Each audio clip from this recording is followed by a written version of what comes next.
Hello students, इस video के through हम लोग करंट अफेयर्स के इम्पोर्टेंट क्वेश्चंस डिस्कस करने वाले हैं।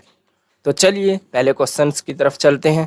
पहला क्वेश्चन है, भारत इंडोनेशिया के बीच कुल कितने द्विपक्षीय समझौते पर हस्ताक्षर किए गए हैं? तो इसका सही आंसर जो हो जाएगा ऑप्शन नंबर सी, 20 जो समझौते 20 डील पर साइन किए गए हैं भारत और इंडोनेशिया के बीच। इंडोनेशिया की कैपिटल होती है जकार्ता,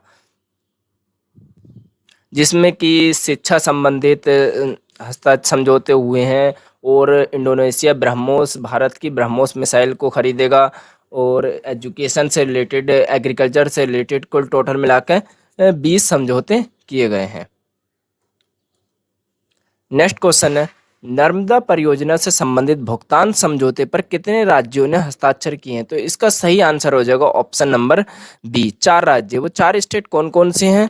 वो 4 स्टेट हैं मध्य प्रदेश, गुजरात, राजस्थान और महाराष्ट्र। यानी नर्मदा से परियोजना से संबंधित काफी लंबा विवाद चला आ रहा था, इसका समझौता हो गया। किसने कराया? भारत के गृह मंत्री अमित शाह ने और भारत के जल शक्ति मंत्री CR पाटिल ने, इन दोनों ने मिलकर ये समझौता इन 4 राज्यों के बीच करवा दिया, मध्य प्रदेश, गुजरात, राजस्थान और महाराष्ट्र के बीच। नेक्स्ट क्वेश्चन होने वाला है, संघाई सहयोग संगठन SCO शिखर सम्मेलन 2026 में भाग लेने के लिए जुलाई के पहले सप्ताह में भारत प्रतिनिधिमंडल का नेतृत्व करने किर्गिस्तान कौन पहुंचे? कौन गए भारत की तरफ से? यानी जैसे कि हमें पता है SCO की जो इस बार 2026 की 26वीं बैठक होने वाली है, वो कहाँ होने वाली है? किर्गिस्तान की राजधानी बिश्केक में होने वाली है। ये जब यहाँ पे होने वाली है तो भारत की तरफ से भी इसका प्रतिनिधित्व कोई न करने के लिए गया होगा। कौन गया है? तो भारत की तरफ से गए हैं डॉक्टर S जयशंकर, भारत के विदेश मंत्री। SCO के बारे में देख लेते हैं। SCO की स्थापना 2001 में हुई थी। इसका जो हेडक्वार्टर है बीजिंग, चाइना में है। और इसके कुल मिला के इसमें इस टाइम भारत, पाकिस्तान, चीन, रूस, Iran, Belarus, Kazakhstan, Kyrgyzstan, Tajikistan, Uzbekistan आदि सदस्य इसके मेंबर हैं। नेक्स्ट क्वेश्चन होने वाला, उत्तर प्रदेश सरकार ने जुलाई 2026 में किस जिले में राज्य से सबसे बड़े सौर ऊर्जा पार्क, सोलर पावर पार्क की स्थापना को मंजूरी दी है? कौन सा राज्य है ये? उत्तर प्रदेश का ही राज्य है।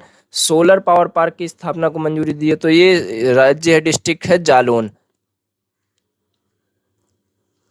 नेक्स्ट क्वेश्चन है, असम गवर्नमेंट ने बाढ़ प्रभावित क्षेत्रों में राहत कार्यों की वास्तविक समय रियल टाइम निगरानी के लिए जुलाई 2026 में कौन सा मोबाइल ऐप लॉन्च किया है? जुलाई में ही लॉन्च किया है फिलहाल में, बाढ़ से संबंधित। तो इसका नाम हो जाएगा स्मार्ट एक्सॉम। नेक्स्ट क्वेश्चन है, किस स्टेट की पारंपरिक हस्तशिल्प कला वुड कार्विंग को जुलाई 2026 में आधिकारिक तौर पर GI टैग प्रदान किया गया है? तो ये GI टैग मिला है option number C, Himachal Pradesh.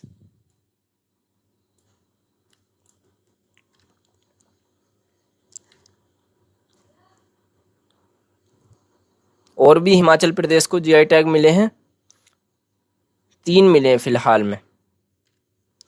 GI tag के बारे में जान लेते हैं। GI टैग की फुल फॉर्म होती है ज्योग्राफिकल इंडिकेटर। इसका जो एक्ट था 1999 में पारित किया गया था, लेकिन ये कानूनी अधिकार तौर पर 15 सितंबर 2003 से लागू हुआ। 15 सितंबर 2003 से लागू हुआ। 2004 में पहला GI टैग कहाँ पे?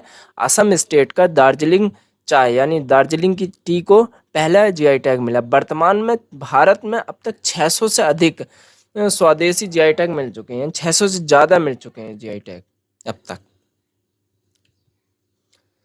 ईरान में जुलाई 2026 में संपन्न हुए राष्ट्रपति चुनाव के दूसरे चरण में किसने जीत हासिल की है और देश के नए राष्ट्रपति बने हैं?